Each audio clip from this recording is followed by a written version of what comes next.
Hello friends, अस्सलाम वालेकुम and welcome to reality stories. दोस्तों, कनाडा में एक सूबा है ब्रिटिश कोलंबिया। यहाँ एक जजीरा है, इसे रेटल स्नेक आइलैंड कहते हैं। इस जजीरे के आसपास एक इंतहाई खूबसूरत झील है, लेक ओकेनेगन। कभी यहाँ एक आदमी रहता था, एडी हेमोर। इसका असल नाम मोहम्मद यामोर था, लेकिन इसने अपना कैनेडियन नाम एडी हेमोर रखा हुआ था। एडी का ताल्लुक लेबनान से था। ये 24 साल की उम्र में कनाडा आया था। इसकी जेब में उस वक्त सिर्फ $17 थे। इसको इंग्लिश का एक लफ्ज भी नहीं आता था। ये कनाडा के एक शहर एडमिंटन में बार्बर बन गया, यानी इसने बाल काटने का काम शुरू कर दिया। इसके साथ साथ ये इंग्लिश क्लासेस भी लेता था। दोस्तों, देखते ही देखते एडी तरक्की करना शुरू हो गया। इसने अपनी कई बार्बर शॉप्स खोल ली, इसने अपना शॉपिंग मॉल भी बना लिया और कनाडा में ही एक लड़की से शादी भी कर ली। इसके 4 बच्चे हुए थे। एडी इतना अमीर हो गया था कि 1960 में इसने एडमिंटन में एक आलीशान पार्टी रखी। इस शहर के 250 सबसे ताकतवर लोग इस पार्टी में शामिल थे, कैनेडियन हुकूमत के मिनिस्टर्स और इस शहर का मेयर वगैरह। एडी के इस पार्टी पर $3000 खर्च हुए थे। उस दौर में $3000 बहुत बड़ी रकम थी। एडी की उस इलाके में सब इज्जत करने लगे। लेकिन दोस्तों, एडी की इस खुशहाल जिंदगी में एक मसला पैदा हो गया। ये एक अजीब मसला था, एक पार्क का मसला। दोस्तों, एडी 52 साल का हो गया था, लेकिन ये आज भी अपने आबाई मुल्क लेबनान को बहुत याद करता था। ये चाहता था कि ये एक पार्क बनाए, एक ऐसा पार्क जो मिडिल ईस्ट की थीम पर हो। वहां छोटे छोटे पिरामिड्स बनाए जाएं, ऊंट के बड़े बड़े मुजस्मे लगाए जाएं, यानी मिडिल ईस्ट का कल्चर दिखाया जाए।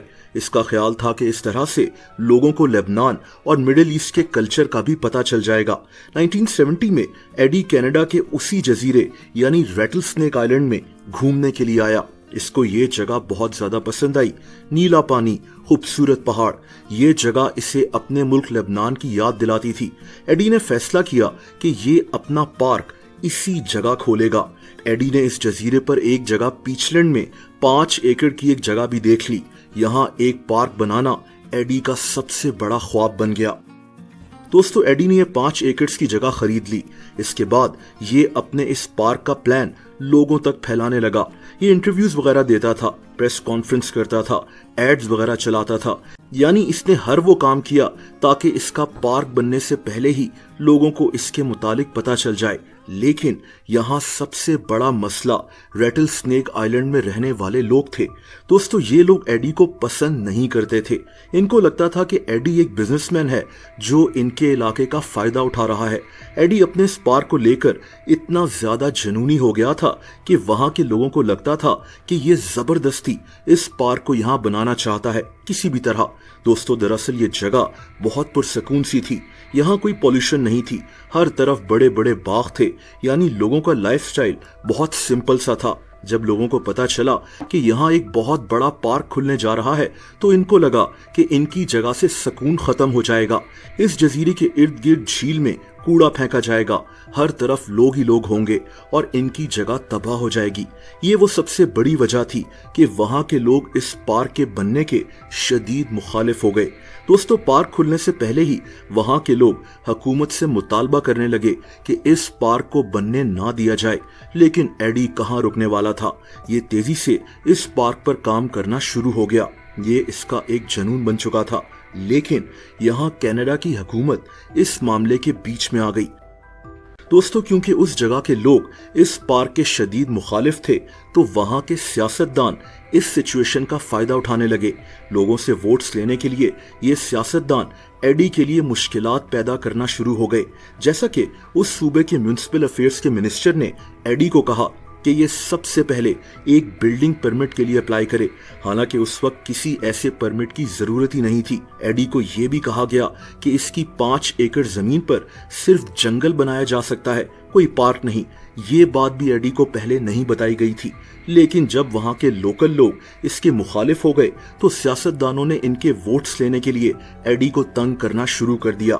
एडी ये बात समझ चुका था, ये भी बहुत ताकतवर आदमी था और अब इसने भी फैसला कर लिया कि ये पार्क तो बनकर रहेगा। ये हुकूमत के खिलाफ अदालत में चला गया। अदालत ने इसके हक में फैसला दिया और 1972 में एडी ने इस जगह लोगों को दावत भी दे दी ताकि लोग देख सकें कि यहाँ कैसा काम चल रहा है। 700 लोग यहाँ पहुंच भी गए, लेकिन फिर से वहां की हुकूमत एडी के बीच में आ गई। हुकूमत ने कहा कि एडी इतने सारे लोगों को बगैर परमिट के यहाँ ला ही नहीं सकता। देखिए दोस्तों, वहां के लोग अपनी जगह सही थे, ये लोग अपने इलाके की हिफाजत कर रहे थे, लेकिन जब एडी ने ये 5 एकड़ जमीन खरीदी थी तब इसको वहां की हुकूमत ने किसी काम से नहीं रोका था। एडी यहाँ कुछ भी बना सकता था, लेकिन जब एडी ने यहाँ इतना ज्यादा खर्चा कर लिया तब हुकूमत ने इसको रोका। अब ये एक अजीब सी सिचुएशन थी। आप इसके मुतालिक क्या कहेंगे मुझे कमेंट्स करके जरूर बताएं। बहरहाल अब इस कहानी को आगे बढ़ाते हैं। एडी अब बहुत मुश्किल में घिर चुका था। 1973 में एडी का ये पार्क बनने से पहले ही वीरान हो गया। एडी अपनी फैमिली के साथ इसी जजीरे पर रहता था, लेकिन इसकी फैमिली भी इसको छोड़कर वापस अपने शहर चली गई। एडी ने इस पार्क पर इतने पैसे खर्च कर दिए थे कि ये आदमी अब कंगाल हो रहा था। इस पार्क के प्लान ने एडी की जिंदगी तबाह कर दी थी, लेकिन एडी यहां भी नहीं रुका। दोस्तों, इसने अब उन मिनिस्टर्स को, उन सियासतदानों को धमकियां देना शुरू कर दी जो इस पार्क को बनने नहीं दे रहे थे। यहां तक कि एडी ने इन मिनिस्टर्स को किडनैप करने की धमकी भी दे दी और एक दफा तो इसने बॉम्ब से इनके ऑफिसेस को तबाह करने की धमकी भी दे दी। एडी ने बाद में कहा था कि ये सब इसने गुस्से में कहा था, ये इसकी सबसे बड़ी गलती थी। एडी को ये धमकियां देने के जुर्म में गिरफ्तार कर लिया गया। इसको ना सिर्फ जेल भेजा गया बल्कि कुछ अरसे के बाद इसको एक मेंटल हॉस्पिटल भी भेज दिया गया, क्योंकि इनको लगता था कि एडी को कोई दिमागी मसला हो गया है। एडी से इसकी वो 5 एकड़ जमीन भी वापस ले ली गई।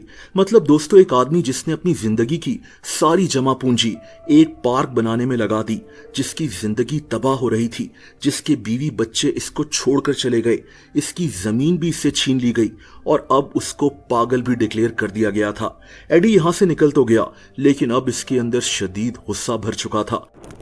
दोस्तों, ये 1975 का साल था।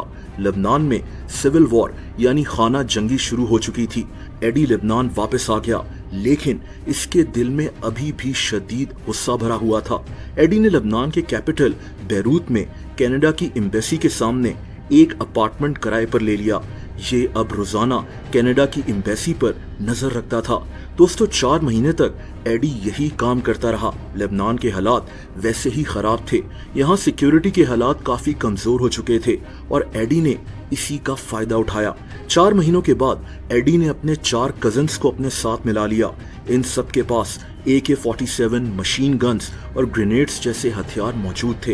ये 5 लोग कनाडा की एम्बेसी में घुस गए और इन्होंने यहाँ काम करने वाले लोगों को यरगमाल बना लिया। एडी ने डिमांड रखी कि इसको इसका जजीरा और वो पार्क वापस कर दिया जाए।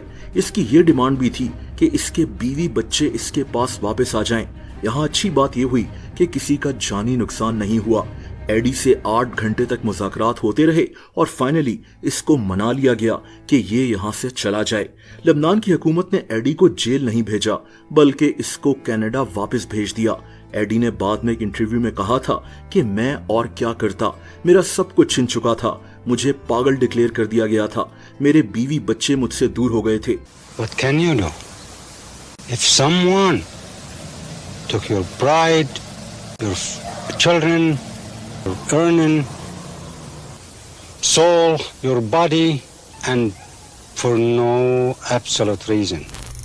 खैर दोस्तों, बाद में एडी हेमोर ने फिर से शादी कर ली थी। इसने एक नई जिंदगी शुरू कर ली, लेकिन ये अपनी सारी जिंदगी उसी पार्क को याद करता रहा।